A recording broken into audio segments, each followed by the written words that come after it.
안녕하세요. 스페라 숨을 쉬는 희망은 있습니다.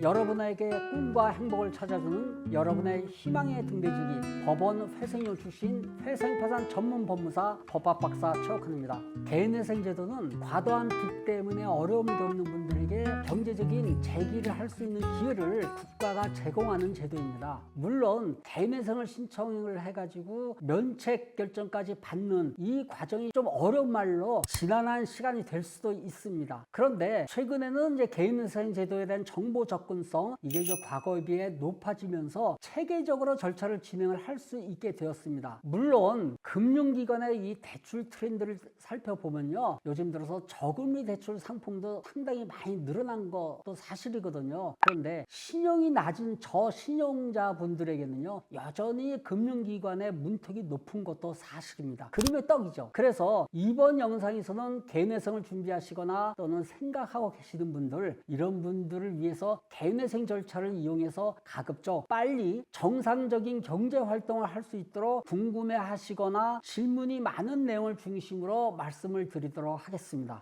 개인회생 절차에서 개인회생 신청을 한 후에 인가 결정까지 받고 나면요 변제 개혁안에 따른 변제를 모두 하게 되죠. 그리고 이제 마지막으로 면책 결정을 받게 됩니다. 그러니까 이 면책 결정은 개인회생의 가장 마지막 단계라고 보면 되고요. 면책 결정이 확정이 되면 나머지 채무는 모두 탕감을 받게 됩니다. 이걸 이제 자연채무라고 하는데요. 돈은 이제 안 갚아도 되는 거죠. 면책 결정을 받기 위한 절차 정말 복잡합니다. 단순히 뭐 서류만 준비해가지고 법원에 제출한다고 해서 되는 것도 아니죠. 그래서 전문가의 도움을 받으셔야 하는데요. 그렇다고 해서 단순히 면책만을 목표로 개인회생을 신청하느냐? 그건 아니죠.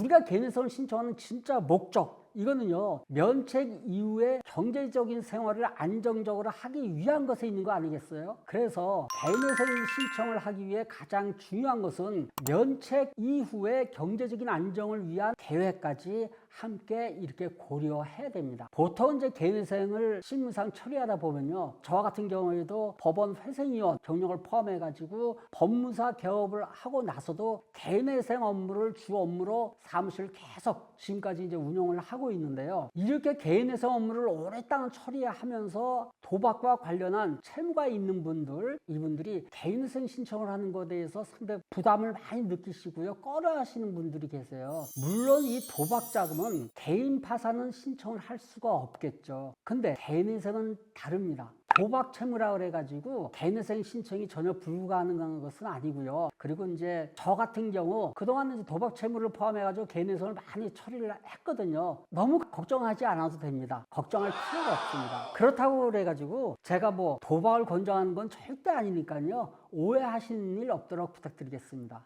도박 채무도 개인회생 신청이 가능하다, 이렇게 말씀을 드릴 수 있는 겁니다. 다음으로 요즘 들어가지고 특히 젊은 분들 가상화폐와 관련한 개인회생 신청 많이 늘었는데요. 가상화폐의 경우 현존가치, 그러니까 투자하고 나서 손해보고 또는 뭐 이익보고 해서 남은 지금 이걸 이제 현존가치라고 하는데요. 현존가치라든지 채무 내용을 확인을 해가지고 큰 문제가 없다면 도박 채무와 마찬가지로 가상화폐도 개인회생 신청이 가능합니다. 도박 채무, 가상화폐와 마찬가지로 요즘은 체납된 세금 때문에 고민하고 계신 분들 굉장히 주위에 많이 계십니다. 사업장을 폐업하면서 세무서에 폐업 신고를 하더라도요, 이 밀린 세금 모두 정리해야 됩니다. 정산을 해야 돼요. 그런데 다행스럽게도 세금 체납된 분들, 이분도 개인회생 신청이 가능합니다. 이 개인회생 절차를 이용을 해가지고요, 이 세금도 잘 정리할 수가 있고요. 모든 세금,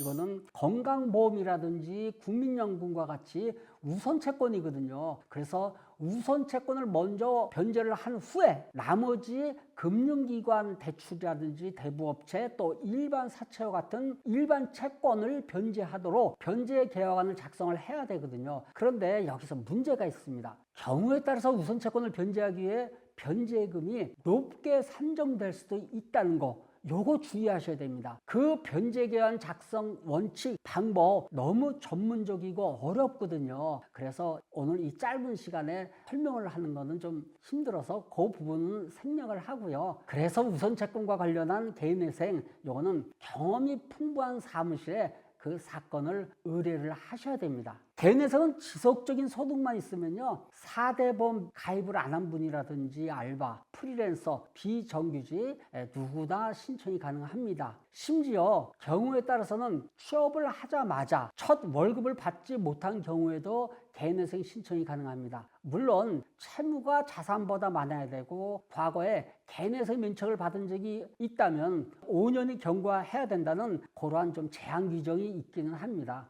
그리고 이제 우리가 인터넷상을 이렇게 보면요, 신청인이 해외 거주자인 경우에, 즉 국내가 아니고 외국에 살고 있는 경우에는 어떨까요? 신청이 가능할까요? 아니면 불가능할까요? 여기 인터넷상의 다른 대리인 사무실은요, 신청인이 해외 거주하게 되면은 개인회생 신청이 불가능하다고 이렇게 얘기들을 하고 있습니다. 그러니까 국내 거주자인 경우에만 개인회생 신청이 가능하다고 하는데요, 그렇지 않습니다. 단순히 해외에 거주하고 있다고 해서 개인회생을 못하는 건 아니고요. 우리 사무실에서 최근에 뭐 해외에 거주하고 계시는 분들, 싱가포르, 말레이시아, 일본 이런 데 거주하고 계신 분들 사건도 처리를 했습니다. 물론 채권자 집회 기일이 있거든요. 채권자 집회 기일에는 반드시 출석을 해야 됩니다. 개인회생은 채무자가 채권자 집회기일에 출석을 해야 되는 의무가 있기 때문에 그렇습니다. 오늘은 개인회생 신청에 대해서 많은 분들이 궁금해하시거나 질문을 많이 해온 내용, 그리고 잘못 알고 계시는 사항을 중심으로 몇 가지 말씀을 드렸습니다. 과다한 채무로 힘들어하시는 여러분들에게 다소나마 도움이 되셨으면 좋겠습니다. 마지막으로 한 가지 더 말씀드리겠습니다. 저는 법원에서 회생위원을 지낸 그 경력을 기반으로 해서 회생 파산을 전문적으로 처리하고 있습니다. 보통 다른 변호사라든지 법무사 사무실은요, 민사소송, 가사소송, 형사소송이라든지 아니면 부동산 등기, 상업등기, 공탁업무라든지 사무실 운영에 도움이 된다면 사건의 내용을 가리지 않고 다양한 사건을 모두 처리를 하고 있습니다. 물론 저도 전에는 그랬습니다. 그런데 지금은 다른 사건을 하지 않고요, 오직 개인회생, 개인 파산 사건만 주 업무로 처리를 하고 있습니다. 그래서 누구보다 회생 파산에 대한 풍부한 경험이 있고요, 자신이 있습니다. 회생 파산을 고민하고 계시는 분들 언제든지 저 법학박사 최욱환 법무사를 찾아주십시오. 항상 여러분의 따뜻한 희망의 등대지기가 되겠습니다. 개인회생 포기하지 마시고 끝까지 최선을 다하시길 응원합니다. 스페라 숨을 쉬는 희망은 있습니다. 여러분에게 꿈과 행복을 찾아주는 여러분의 희망의 등대지기, 법원 회생위원 출신 회생파산 전문 법무사 법학박사 최욱환의 회생피부는 여기에서 마무리하겠습니다. 다음번에도 더 재미있고 유익한 컨텐츠로 찾아뵐 테니까요, 오늘 제 영상이 좋으셨다면 구독과 좋아요 눌러주시고 응원의 댓글 부탁드립니다. 다음 영상에서 뵙겠습니다. 여러분 안녕히 계세요.